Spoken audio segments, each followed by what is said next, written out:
పూర్వం సప్తశృంగ పర్వతలోయలో ప్రవహించే రత్నధార నది ఒడ్డున ఉండే ఒక పాడుబడిన మహాచండి ఆలయంలో మకరకేతు అనే శక్తివంతమైన మాంత్రికుడు ఉండేవాడు. మహాభక్తితో ఆ ఆలయంలోని మహాచండీ మాతని ప్రసన్నం చేసుకోవడానికి తీవ్రమైన తపస్సు చేసేవాడు. ఒకరోజు తన శిష్యుడు పింగళుడిని పిలుస్తూ, ఒరే పింగళ, పింగళ, ఎక్కడ చచ్చావురా? ఇక్కడే ఉన్నాను గురూ. మహాచండి పూజకు అన్నీ సిద్ధం చేశావారా? గురూ, అంతా సిద్ధం. ఈరోజు ఆశ్వయుజ అమావాస్య, నా కోరిక తీరే రోజు. సమయం మించకముందే పూజ ప్రారంభించాలి. చిత్తం గురూ. మకరకేతు మహాచండీని ప్రసన్నం చేసుకోవడానికి తన క్షుద్ర మంత్రాలతో తీవ్రంగా పూజ చేశాడు. కానీ మహాచండి ప్రత్యక్షమవనే లేదు. అమ్మా, నీకోసం ఇన్ని సంవత్సరాల నుంచి ఘోర తపమాచరించిన నన్ను అనుగ్రహించవా తల్లి? నీవు ప్రత్యక్షమవ్వని నా జన్మ వ్యర్థం. నన్ను నేను నీకు ఆత్మార్పణ చేసుకుంటున్నాను. స్వీకరించు తల్లి. జై మహాచండి. నిరాశతో కోపంతో రగిలిపోయిన మకరకేతు తన శిరస్సును తానే ఖండించుకొని మహాచండీ మాతకు బలి అయ్యాడు. ఆ భక్తికి ప్రసన్నురాలైన మహాచండి వెంటనే ప్రత్యక్షమై మకరకేతుని పునర్జీవితుడిని చేసింది. హే మహాచండి, హే భగవతి, నమో నమః. మకరకేతు, నీ భక్తికి ప్రసన్నురాలైతిని. ఏమి నీ కోరిక? మహాచండి, నేను సర్వశక్తిమంతుడనవ్వాలి. నన్ను ఎదిరించే వాడెవడు ఈ భూమి మీద ఉండకూడదు. అందుకే ఏమి చేయవలనో చెప్పు తల్లి. మకరకేతు, నీ కోరిక నెరవేరాలంటే కృత్తికా నక్షత్రంలో 3వ పాదంలో జన్మించిన కన్యను వివాహం చేసుకోవాలి. కానీ ఒక హెచ్చరిక, ఆమె ఇష్టానికి వ్యతిరేకంగా ఆమెను చేపట్టాలని చూస్తే నీ తల 1000 ముక్కలవుతుంది. ధన్యోస్మి మహాచండి. నన్ను కాదనే సాహసం ఎవ్వరు చేయగలరు? అలాంటి కన్య ఎక్కడ ఉందో చెప్పు. ఆ కన్య సప్తశృంగ పర్వతాలకు ఆవలి వైపున ఉన్న అవంతి రాజ్యంలో ఉంది అని చెప్పి మహాచండి అదృశ్యురాలైంది. పింగళ, పింగళ, విన్నావు కదా? వెంటనే అవంతి రాజ్యం వెళ్ళడానికి సన్నాహం చేయరా. కృత్తికా నక్షత్రంలో జన్మించిన ఆ కన్యను త్వరగా వెతికి వివాహం చేసుకోవాలి. మకరకేతు పింగళుడితో అవంతి రాజ్యానికి వెళ్ళి కృత్తికా నక్షత్రంలో జన్మించిన ఆ కన్యను వెతకసాగాడు. కొంతకాలం గడిచింది.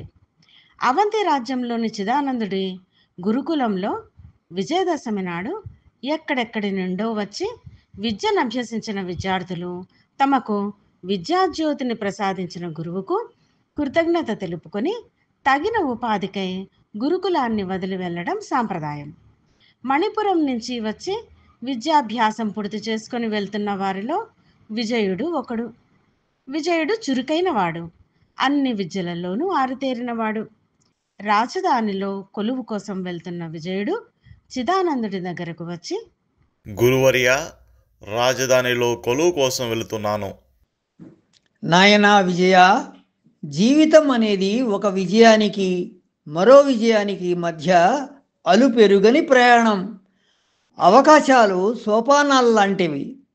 అవకాశాలు అందరికీ దొరకవు.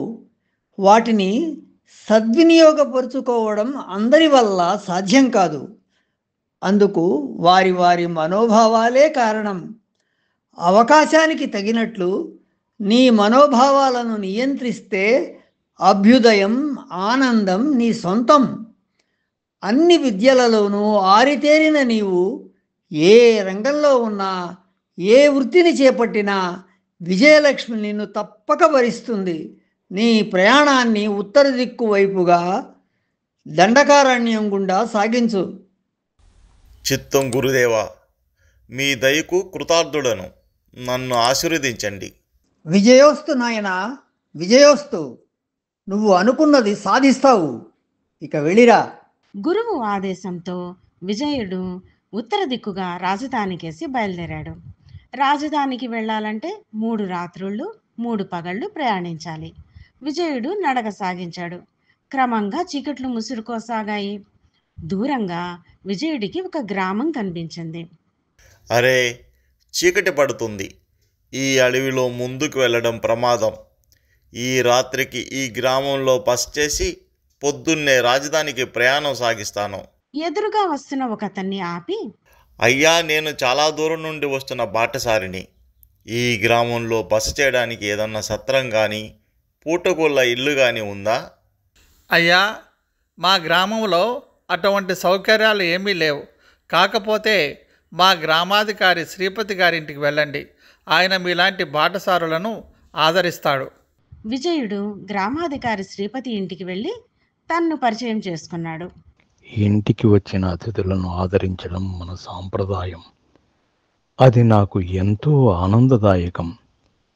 ఈ గదిలో విశ్రాంతి తీసుకున్నాయనా, భోజనం పంపిస్తాను. విజయుడు తన గదిలోకి వెళ్ళబోయేంతలో ఒక పెద్ద నాగుపాము జరజరా పాకుతూ శ్రీపతి దగ్గరికి వచ్చింది. విజయుడు వెంటనే తేరుకొని పెద్దగా, అయ్యా శ్రీపతి గారు, మీ కాళ్ళ దగ్గర నాగుపాము. మరేం పర్లేదు, కంగారు పడకు నాయనా. అది ఎవరికీ ఏ అపకారమూ చెయ్యదు. అదేంటండి, నాగుపాము అపకారం చేయకపోవడం ఏంటి? పాముకు పాలు పోసి పెంచినా అది కాటేస్తుందని మీరు వినలేదా? నాయనా, ఇది మా ఇంటికి సభ్యురాలే, ఎవరినీ ఏమీ చెయ్యదు. పాము ఏదో చెప్పడానికి అన్నట్టు నోరు కదిలించింది. నువ్వు ఏదో చెప్పడానికి ప్రయత్నిస్తావు, కానీ మాకు అర్థం కాదు. అంతా నా దురదృష్టం తల్లి. ఏమీ చెయ్యలేని అశక్తుడిని. ఏమిటి, ఈ పాము మీ కుటుంబ సభ్యురాలా? నాకంతా అయోమయంగా ఉంది. అసలు ఏం జరిగిందో చెప్పండి. ఆ సంఘటన గుర్తు చేసుకుంటే బాధే కానీ తీరేది కాదు. దాని సంగతి వదిలేసి నీవు విశ్రాంతి తీసుకో నాయనా. అయ్యా, నేనెవరో తెలియకపోయినా ఇంటి సభ్యుడిలా నన్ను ఆదరిస్తున్నారు. మీరు కష్టాల్లో ఉంటే నేను పట్టించుకోకుండా ఎలా ఉండగలను? దయచేసి మీ సమస్య ఏమిటో చెప్పండి. నేను ఏమన్నా సాయం చేయగలనేమో చూస్తాను. విజయుడి మాటలకి శ్రీపతి చెప్పడం ప్రారంభించాడు. శ్రీపతి ఏకైక కుమార్తె అమృతవల్లి. అందంతో పాటు తెలివిగలది. ఒకరోజు తన స్నేహితురాలు పద్మ ఇంటికి వచ్చింది. నాన్న, పద్మతో మన తోట వరకు వెళ్ళి వస్తాను. అలాగే అమ్మా, తొందరగా వచ్చేయి. మన జ్యోతిష్కుల వారు నీకేదో పెద్ద గండం ఉందని చెప్పినప్పటి నుంచి నాకు చాలా కంగారుగా ఉంది తల్లి, జాగ్రత్త. అలాగే నాన్న, ఇప్పుడే వచ్చేస్తాను అంటూ పద్మతో వెళ్ళింది అమృతవల్లి. వీధిలో కొందరు గుంపుగా నిలబడి ఉన్నారు. మధ్యలో ఒక వ్యక్తి గారడీ చేస్తూ అందరికీ వినోదం పంచుతున్నాడు.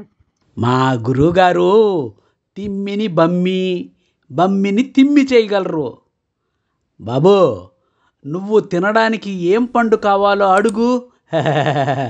నాకు మామిడి పండు కావాలి. ఒరేయ్, ఇది మామిడి పండ్లు దొరికే కాలం కాదు. ఇంకేదైనా కోరుకో. మరేం పర్లేదు. మా గురువుగారు నువ్వు కొండ మీద కోతిని అడిగినా రప్పించగలరు. ఓం ఫట్! ఒక మామిడి పండు. అంటూ గారడీవాడు సంచిలో నుండి మామిడి పండు తీసి ఆ వ్యక్తికి ఇచ్చాడు. అందరూ ఆనందంతో చప్పట్లు కొట్టారు. అమృతవల్లి, పద్మ ఆ గుంపులో నిలబడి గారడీ చూస్తూ ఉండిపోయారు. గారడీవాడు అమృతవల్లిని చూశాడు. ఎంత అందంగా ఉంది! ఇలాంటి అమ్మాయి కోసమే చూస్తున్నాను. రేయ్, ఆ అమ్మాయి ఎవరు? గురువా, ఆ అమ్మాయి ఈ ఊరి గ్రామాధికారి శ్రీపతి ఏకైక కూతురు. ఇంతటితో గారడి ప్రదర్శన అయిపోయింది. ఇక ఎవరి ఇళ్లకు వారు వెళ్ళండి. మళ్ళీ రేపు ఈ గారడీ ఉంటుందా? నేను అనుకున్న లక్ష్యం నెరవేరింది. ఇక గారడీల ప్రదర్శన ఉండదు. ఉంటుంది. జనాలు ఎవరి దారిన వారు వెళ్ళారు. అమృతవల్లి, పద్మ కూడా అక్కడి నుండి వెళ్ళిపోయారు. గారడివాడు శ్రీపతి ఇంటికి వెళ్ళాడు. శ్రీపతి అతన్ని ఎవరు అన్నట్టు చూశాడు. నేరుగా విషయంలోకి వస్తాను. ఇందాక గారడీ చేస్తుంటే మీ అమ్మాయిని చూశాను. పెళ్లి చేసుకోవాలనుకుంటున్నాను. నీకెంత ధైర్యంరా? గారడీలు చేసుకుని బ్రతికే నీకు నా కూతురు కావాలా? మర్యాదగా బయటికి పోరా. ఇంతలో అమృతవల్లి అక్కడికి వచ్చింది. గారడివాడు కోపంతో, రే ముసలోడా, నేను గారడీలు చేసుకుని బ్రతికేవాడిలా కనిపిస్తున్నానా? నేను మహామాంత్రికుడు మకరకేతుని. కృత్తికా నక్షత్రం 3వ పాదంలో జన్మించిన ఈమె కోసం ఎన్నో సంవత్సరాలుగా వెతుకుతున్నాను. ఈరోజు నేను అనుకున్నది నెరవేరే రోజు. మా పెళ్లితో నేను సర్వశక్తి సంపన్నుడను, అజేయుడను అవుతాను. మీ అమ్మాయిని నేను వివాహం చేసుకోవడం అదృష్టంగా భావించు. అడ్డు వచ్చావో నిన్ను ఏం చేస్తానో నాకు తెలియదు. ఓరి భగవంతుడా, జ్యోతిష్కుడు చెప్పిన గండం ఇదే కాబోలు. ఇప్పుడేమి చేయాలి? అని శ్రీపతి భయాందోళనకు గురయ్యాడు. మా నాన్ననేమీ చెయ్యొద్దు అంటూ అమృతవల్లి అడ్డు వచ్చింది. సరే, నీ మాట ప్రకారం మీ నాన్నని ఏమీ చెయ్యను. నన్ను పెళ్లి చేసుకో. చావనైనా చేస్తాను గాని నిన్ను మాత్రం పెళ్లి చేసుకోను. చేసుకోవా? నాకేమి తక్కువ? నిన్ను అష్టైశ్వర్యాలతో ముంచెత్తుతాను అంటూ అమృతవల్లి దగ్గరకు రాబోయాడు. వెంటనే మహాచండీ మాటలు గుర్తుకు వచ్చాయి. నన్ను నిరాకరించిన మీ అమ్మాయిని ఇంకెవ్వరూ పెళ్లి చేసుకోవడానికి ముందుకు రాకుండా ఒక పాముగా మార్చేస్తాను. అది కూడా జీవితాంతం నేను గుర్తుకు రావాలి. ఏనాడైనా మనసు మారి పెళ్లికి ఒప్పుకుంటే నిన్ను ఈ ప్రపంచానికే మహారాణిని చేస్తాను అంటూ అమృతవల్లిని మంత్రశక్తితో ఒక నాగుపాము. అమృతవల్లి తన అసలు రూపాన్ని కోల్పోయి పాము రూపంలో శ్రీపతి ఇంట్లో బంధించబడింది. జరిగిందంతా శ్రీపతి విజయుడికి చెప్పి బాధపడసాగాడు. మరి అమృతవల్లికి తిరిగి మామూలు రూపం వచ్చే మార్గం మీకు తెలియదా? లేదు నాయనా, నేను చెయ్యని ప్రయత్నం అంటూ లేదు. అంతా నా దురదృష్టం. మీరేమీ దిగులు పడకండి. అమృతవల్లికి తిరిగి అసలు రూపాన్ని తెప్పించే బాధ్యత నాది. అదంత సులభం కాదు నాయనా, చాలా కష్టంతో కూడినది. ఆ మకరకేతు గొప్ప శక్తిమంతుడు. నా స్వార్థం కోసం నిన్ను బలిపెట్టలేను. అయినా నీ దారిన నువ్వు వెళ్ళక ఈ గొడవలన్నీ నీకెందుకు? మా ప్రారబ్ధం ఎలా ఉంటే అలా జరుగుతుంది. నా గురించి మీరేమి కంగారు పడకండి. నేనిప్పుడే బయలుదేరుతాను. బహుశా ఇందుకే మా గురువుగారు ఈ దిక్కుగా వెళ్ళమని చెప్పి ఉంటారు. విజయుడు తిరిగి రానాయనా అని ఆశీర్వదించాడు శ్రీపతి. అక్కడి నుండి ఎటు వెళ్ళాలో తెలియని అయోమయ స్థితిలో తన గురువు చిదానందల స్వామిని ప్రార్థించాడు విజయుడు. గురువుగారు దండకారణ్యం గురించి, అందులో మాయల గురించి కథలుగా చెప్పారు. బయలుదేరే ముందు కూడా దూరమైన దండకారణ్యం గుండా రాజధానికి వెళ్ళమని ఆజ్ఞాపించారు. అలా అనుకుని విజయుడు దండకారణ్యం వైపు ప్రయాణం సాగించాడు. నడిచి నడిచి అడవిలో ఒక చెట్టు కింద సేద తీరాడు. ఇంతలో ఒక కప్పని ఒక పాము మింగపోయింది. విజయుడు కప్పని కాపాడదామని పాముని ఎదుర్కొన్నాడు. అకస్మాత్తుగా పాము కప్పలు గంధర్వులుగా మారిపోయారు. మానవ, మేము గంధర్వులం. మాకు ఒకరంటే ఒకరికి పడదు. పాము కప్పల ఎప్పుడూ పోట్లాడుతూనే ఉంటాం. అలా పోట్లాడుతూ ఒక ముని తపస్సుని భంగం చేసిన కారణంగా మాకు ఈ రూపాలు లభించాయి. ఈనాటితో మాకు శాప విమోచనం కలిగింది. అయ్యలారా, మీలో మీరే కలహించుకుంటే నష్టం మీకే. కలిసి ఉంటే కలదు సుఖం. ఇక నుండి మీరు ఐకమత్యంగా ఉండండి. సరే, ఇక నుండి మేము గొడవలు పెట్టుకోము. అవును, నీ ప్రయాణం ఎక్కడికి? విజయుడు అమృతవల్లి కథ మొత్తం గంధర్వులకి చెప్పి, శ్రీపతి గారికి మాట అయితే ఇచ్చాను కానీ ఏ దిక్కు తెలియక మా గురువుగారిని తలుచుకొని ఈ వైపుగా వెళ్తున్నాను. మాకు శాప విమోచనం కలిగించి మా కళ్ళు తెరిపించిన నీకు సాయం చేయడం మా ధర్మం. అమృతవల్లి తిరిగి అసలు రూపం పొందే మార్గం చెప్తాను, విను. దండకారణ్యంలో గొప్ప మహిమగల ఒక మాయా సరస్సు ఉంది. ఎవరైనా సాహసంతో ఆ సరస్సు దగ్గరికి వెళ్ళి ఆ సరస్సులోని నీళ్లను తెచ్చి సర్పరూపంలో ఉన్న అమృతవల్లి మీద చల్లితే ఆమెకి తన రూపం తిరిగి తనకు వస్తుంది. కానీ ఆ మాయా సరస్సుని ఒక అస్థిపంజరం కాపలా కాస్తూ ఉంటుంది. దానిని ఎదిరించాలంటే చాలా కష్టం. దానికి నాట్యం అంటే ప్రీతి. నీకు ఒక డోలు ఇస్తాను. ఇది మాయా డోలు అంటూ అటు పిమ్మట ఏమి చేయాలో విజయుడి చెవిలో చెప్పాడు గంధర్వుడు. మీ సహాయానికి కృతజ్ఞుడను. మా గురువుగారి ఆశీర్వచనంతో విజయం సాధిస్తాను. విజయోస్తు అని ఇద్దరు గంధర్వులు ఆశీర్వదించి మాయమైపోయారు. విజయుడు ఎన్నో కష్టాల కొర్చి దండకారణ్యం చేరాడు. దండకారణ్యం మధ్యలో స్వచ్ఛమైన నీటితో ఒక సరస్సు కనిపించింది. నెమ్మదిగా విజయుడు సరస్సు వద్దకు చేరాడు. ఏయ్ మానవా, ఆగు! అది నా ప్రదేశం. ఎంత ధైర్యం ఉంటే నా అనుమతి లేకుండా ఇక్కడికి వస్తావు? అన్న మాటలు వినిపించి తిరిగి చూశాడు. ఎదురుగా ఒక అస్థిపంజరం నిలబడి ఉంది. విజయుడు తొణక్కుండా, ఓహో, నువ్వేనా అస్థిపంజరానివి? నాట్యంలో నిన్ను మించిన వారు లేరని తెలిసింది. అది నిజమో కాదో తెలుసుకుందామని వచ్చాను. అవును, నాట్యంలో నన్ను మించిన వారు లేరు. అయితే ఇప్పుడేంటి? నేనొక వాయిద్యకారుణ్ణి. నా డోలుతో సమానంగా నాట్యం చేయగలవా? అలా చేస్తే నాట్యంలో నిన్ను మించిన వారు లేరని ఒప్పుకుంటాను. సరే, డోలు వాయించు, నా నాట్యం చూద్దువు గాని. కానీ మధ్యలో ఆపావో నీ అంతు తేలుస్తాను. విజయుడు మాయాడోలు తీసి వాయించాడు. అస్థిపంజరం నృత్యం మొదలుపెట్టింది. కొద్దిసేపు వాయించిన తర్వాత విజయుడు ఆపేశాడు. కానీ అది మాయాడోలు కావడంతో దానంతట అదేం రోగసాగింది.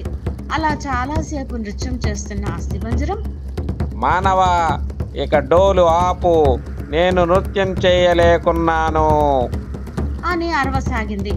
కానీ విజయుడు దాని మాట వినలేదు. అస్థిపంజరం అలా నృత్యం చేస్తూ చేస్తూ కుప్పకూలిపోయింది. విజయుడు మాయా సరస్సులోని జలాన్ని తీసుకున్నాడా? అమృతవల్లి తిరిగి తన రూపాన్ని పొందిందా? విజయుడు ముందు ముందు ఎలాంటి విపత్తులను ఎదుర్కొన్నాడో మాయా సరస్సు తర్వాతి భాగంలో తప్పక చూడండి. మరిన్ని మంచి కథల కోసం లైక్ చేయండి, కామెంట్ చేయండి, షేర్ చేయండి, సబ్స్క్రైబ్ చేయండి.